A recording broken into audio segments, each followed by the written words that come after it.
Opposé.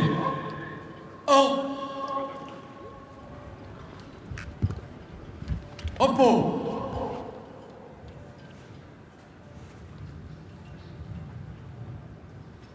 Voilà, le président de la République va saluer à la fois les membres du comité de la Flamme, car pour faire vivre toutes les cérémonies qui ont lieu à l'Arc de Triomphe, vous avez donc des anciens combattants qui sont mobilisés, que vous voyez ici, qui portent le brassard du comité de la Flamme.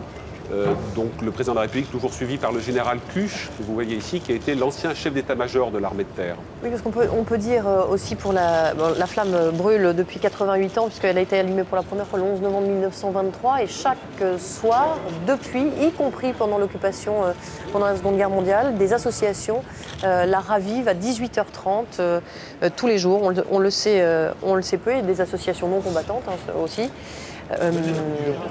Oui, vous avez des dépôts de gerbes très, très réguliers, associations, mais également des ambassadeurs étrangers en fonction de leur propre participation. Là, le président de la République signe le livre d'or de la Flamme, sur lequel se trouvent des signatures extrêmement prestigieuses, et on voit le président fait signer les quatre enfants.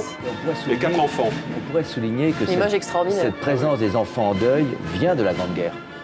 Lorsque le soldat inconnu a été placé sur l'Arc de Triomphe en 1920, il est accompagné d'une veuve et d'enfants en deuil. Et donc on renoue ici, en fait, avec une tradition que la Grande Guerre a créée, de même que cet appel des morts très impressionnant qui a précédé la cérémonie, c'est la tradition de la Grande Guerre qui a créé cela. Et on se situe exactement encore presque un siècle plus tard maintenant dans son sillage.